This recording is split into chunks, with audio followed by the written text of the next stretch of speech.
Hi, welcome back to the Talent Table with Elena and Christy. As you may know, October is Mental Health Awareness Month. And as we finish up month 7 of working from home, I feel like this topic is more important than ever. So today we're going to spend some time talking about 2 big topics related to your mental health: work-life balance and self-care. Hi, Christy. Thanks for coming by. Hey, Elena, how are you doing? Good, good. Let's get into Awesome. it. All right. So I think that there's a lot of organization that has to go into having some kind of work-life balance, even though that's kind of an elusive term, right? For me, I think there's a lot of different roles that I play, like in my day-to-day. So I've got kids, I've got a husband, I've got volunteer stuff, I've got work from home, and then I've also got virtual learning from home, which is a little bit crazy. But for me, I'm a huge planner. So I try to set aside time each week to plan my work week and then to plan my home life. And then that helps me a lot in knowing as things pop up, like how to prioritize different things. And another big thing is learning how to say no to different requests that you might get. So I know that that really helps me a ton. And I think maybe going into some tips that I would like to share, or maybe we can talk through, is first and foremost is trying to set some kind of limits at work. It's really hard to know without the commute to and from work and needing to leave at a certain time. Like sometimes it's hard to stop working, which is kind of crazy to say. So making sure that you have like a good start time and a good end time, and kind of sticking to that. Do you agree, Elena? Yeah, so I think it's good that you brought up setting limits because working at home, you definitely can work sun up to sundown. And something that was taught to me throughout my career is to take your breaks. So if you have to schedule that, if you have to block out time on your calendar, whether it's just 15 minutes to go and walk outside or to grab a snack, you really need to be protective of your time and being able to detach and step away. You also said something about touch a little bit on organization and planning out your calendar. Even if you're not 100% organized, I'm also a calendar person, but I know there are some people out there that work in a very organized mess and that's the way they function. Something that I was taught by a leader, he led sales teams. And something that I took from him in a conversation, had very successful teams, leading teams, driving sales and hitting objectives. So something that he would challenge his team to do is before you leave for the day, you just write down everything you want to accomplish tomorrow, right? So every time before I leave for the day, or I'm at home, but every time I finish up for the day, I write down what I want to accomplish tomorrow. And then if I don't accomplish those things, right, they're already they're prioritized on there because you're going to have meetings. You said you're teaching kids at home. And then I may have a couple things that are left off, not accomplished for the day. I may only check off 2 things for that day, but I take that list and I carry it to the next day. Okay, what do I want to accomplish, the next day? And that way it really keeps me aligned and organized. And I know everything's a priority, but everything can't be a priority. But I just kind of stay organized from a day to day. If you're not just 100% the most organized person, that's an easy way to align yourself and to get objectives done for the day. That's a great tip. And you mentioned taking a break for a snack. I never have a problem taking a break for a snack. So that's one thing I do pretty well. My next tip, I think, would be using music. So during our workday, I think we're on the phone a lot. So music isn't always something that you can incorporate to your workday. But when I'm doing like busy work, I guess I call busy work when I'm at my computer typing up something or trying to pull together like a strategy, music is really key because it helps me kind of focus my attention. And it also kind of gives me that like pep in my step. I feel like sometimes I'll use different music to kind of get myself pumped up for a meeting or a presentation, when you really have to get in the zone.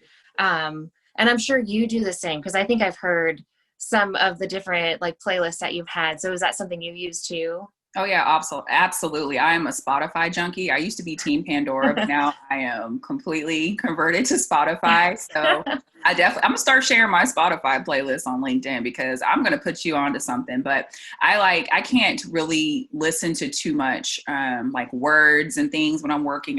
I'm one of those people that have to focus. And even when I'm on the phone with somebody, I'll have it really low, so I listen to lo-fi. kind of lo-fi hip hop. It's, kind of a mix of music. And it's really like, if you're going into one of those modern, like hip restaurants, and then there's like, the cool waiter and everyone's, dressed to the nines. It's one of those, like if you walk into one of those places, it gives you those kind of vibes. But yes, so I listen to lo-fi stations to stay focused, but not distracted. Cause I can't do too much, but that gives me the right medium. Yeah, that's awesome. I'll have to check that out and definitely share your playlist. Number 3, I've got detach and walk away, which is really important to do, but really hard to do, I think, in my opinion. Like whenever something comes up or when I get a new task or like project, I get really excited and like want to work and I want to get it all done. I want to do all this right now. But I have found a lot of value in like starting something, taking a break and coming back to it later, because that to me like freshens your perspective. Sometimes I get different ideas. I think detach and walk away works really good when you've had perhaps like a meeting where you had to share bad feedback with someone, or someone had to share what could be perceived as negative feedback with you. Being able to really take a hot second, decompress, pull yourself back together, and then go have a conversation or go back to that work is, I think, really important and kind of underrated. What about you? So I kind of conflicted with this one, just because my career, I just grew up just really having a strong sense of urgency. And I think having a strong sense of urgency doesn't mean that just because you take your time or you detach yourself temporarily from the work doesn't mean that you're not going to complete the work. Two, I'm just always a strong believer of don't leave for tomorrow what you can do today. Benjamin Franklin, like I always do. I even tell my son that, like, don't leave for tomorrow what you can do today. Get it done now. And I have to really challenge myself to walk away, schedule those times.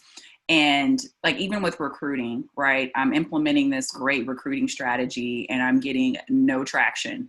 Like I will just like, I'm going so hard, but I have to learn to detach and come back with a new perspective. Maybe come with a new strategy. So yes, I'm still working on that one. So maybe next time we do work-life balance part 2, I'll have that balance worked out. But I'm really struggling with that, trying to figure out, prioritizing my sense of urgency, getting something done, but at the same time not burning out, because it really isn't sustainable. So you're right. Yeah, I need you to come to my house and like help me with my kids, the procrastination piece, because that's hard sometimes, because it's like, oh, I could just do this, in 2 days or whatever. So I do like that you shared that.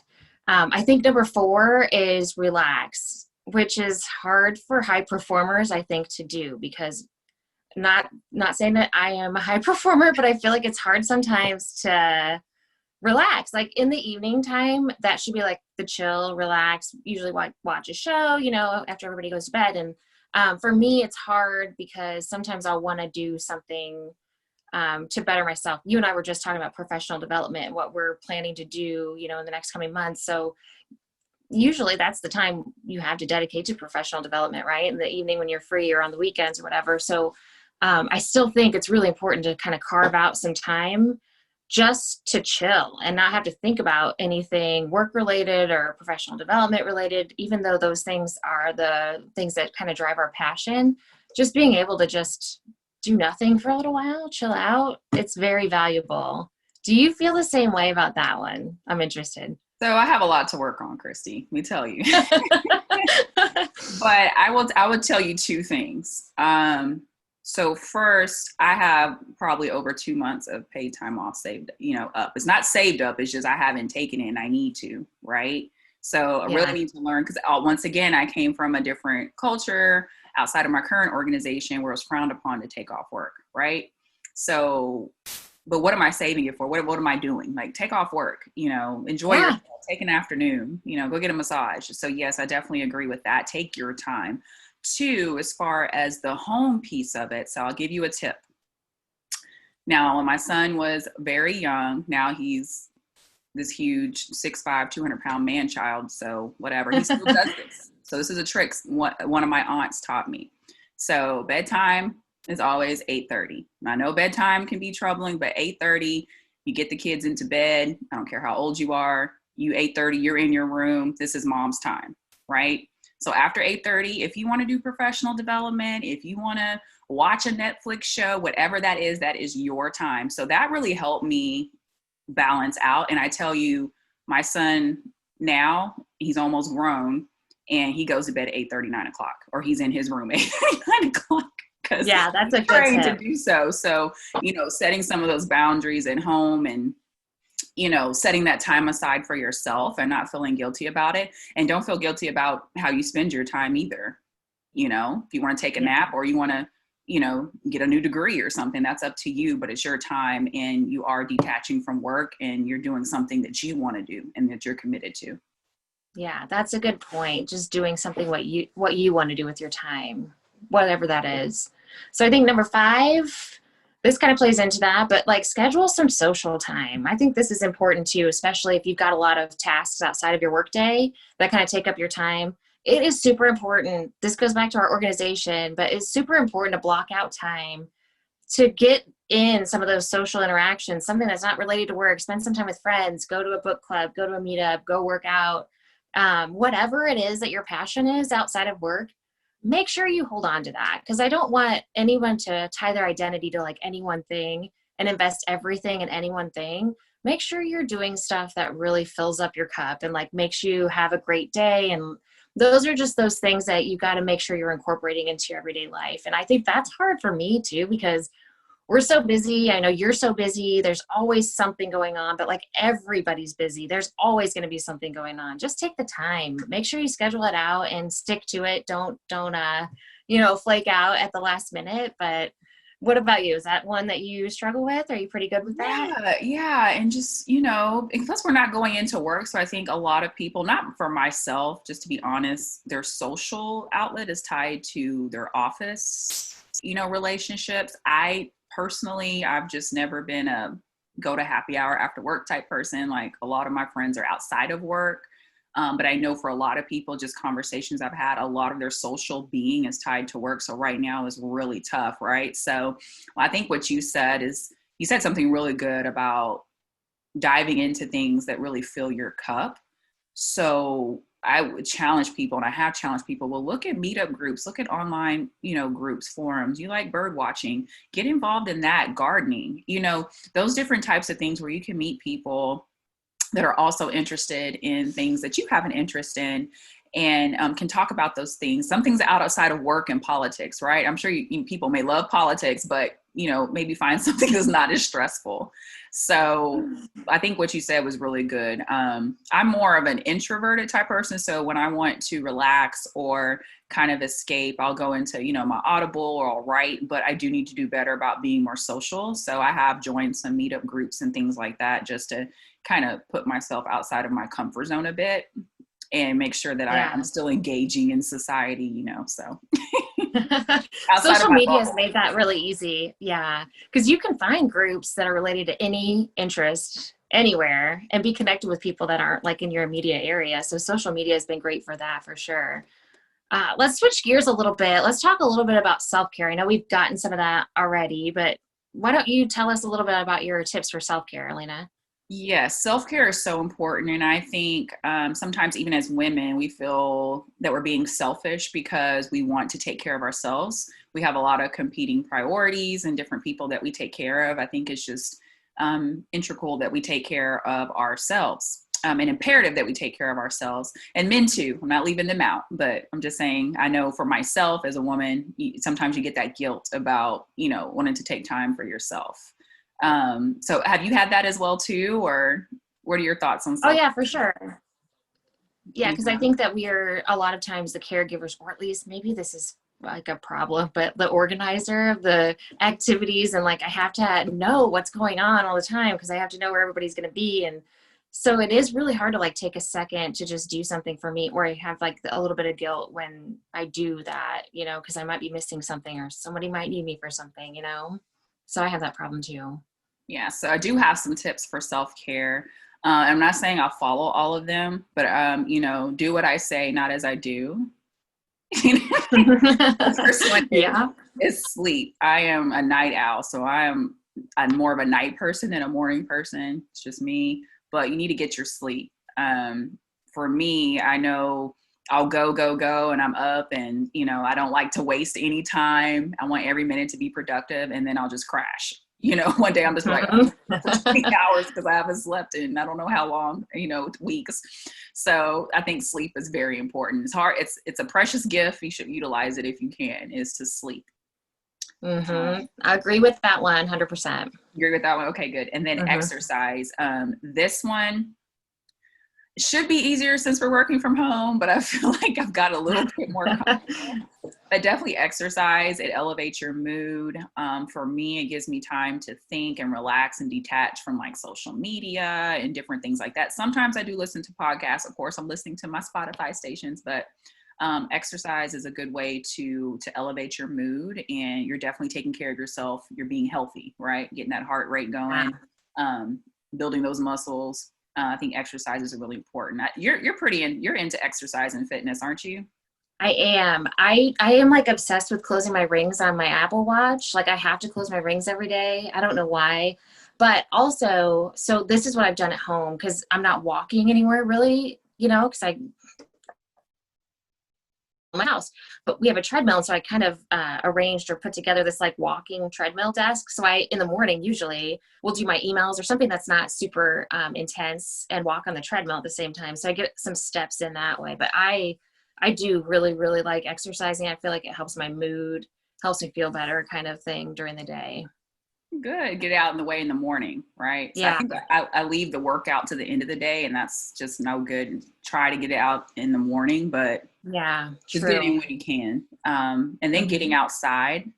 I know the weather is changing for some folks. You're up north, so yeah, that may not come to pass pretty soon, but getting outside and getting some fresh air. I have a bench on my front porch, so I used to, or sometimes would go out there and just kind of sit and do work from there with my laptop just to get some fresh air and some new optics, yeah.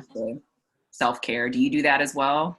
Yeah, actually yesterday it was 80 degrees here in Illinois, and today it's going to be like 50 and raining. So yesterday I sat outside and worked for a little bit because I feel like I have to soak up the sun and the nice weather while I can, but it definitely improves my mood. Yeah. And then something else you already highlighted in the work-life balance piece, but being able to say no. I'm also a part of quite a few different organizations, and have other commitments definitely outside of work, in work, kids, all those types of things. And you have to be able to say no. And something that I saw, and I think I posted it recently, like if this particular opportunity or this relationship or something is not really serving to help me reach my goals or contributing in a positive way, you might want to start thinking about how you align with certain opportunities, certain people, relationships. And also, if you're busy and your plate is full, say your plate is full. There's nothing wrong with that. And we're not superhumans, and it's okay for you not to be available and for you to say no, even if you want to. What if you don't have anything to do? You just don't want to do it. You should be able to say that too. You should own it. It's fine. Yeah. So do you have a problem saying no, or? I feel like in the past couple years, I've gotten better at it. I read a book, and in the book, this person was talking about the same kind of thing you just were about, being able to prioritize what's important to you. And she talks about saying no to volunteering at her kid's school because that's just not what she wanted to do. And I feel like when I read that, I was like, oh my gosh, everybody wants to volunteer at their kid's school, right? Like, because I always feel like I can't say no to those things. But in time, I've been able to learn to say, that's not like a priority for me right now. It's not that I'm not a good mom. It's not that I'm not involved in a school activity. I've served my time. Like, let someone else do that, and I'll volunteer my time somewhere else. So yeah, I think that's it's tough, but I think I'm getting better at it. Good. And you already highlighted get organized. I think that helps so much. I think when you think about all the chaos, that can come from not being organized, or, and I'll say something too about self-care. So sometimes, I've been in positions at work where no matter what I do, it just, the particular position or the organization wasn't going to align with my priorities, right? I was a single mom for a long time. So me trying to find, daycare, things of that nature, traveling all over, trying to move up the corporate ladder, all these different things. A lot of it just didn't align with what I needed and what my priorities were, which was my son, my family, right? So sometimes you have to take a step back and think like, you know, how what is this really serving me the best way? And maybe I should start making some plans or some decisions to eliminate some stress, because no matter what you do or how you organize or how you try to figure things out or how much money you make, sometimes some opportunities just aren't going to serve the best purpose and aren't going to serve your purpose in what your top priorities are. So those are some challenging things you have to decide for yourself. And I think your peace of mind is priceless. And you have to make some tough decisions sometime, you know. Agreed. Yeah. 100%. So I think this has been a great discussion on self-care and work-life balance, Elena. Everyone, I hope that you'll tune in next week. We're going to interview a very special guest, so make sure you don't miss it. As always, like, comment, and share, and we'll see you next week. Bye. Sorry, I cut it because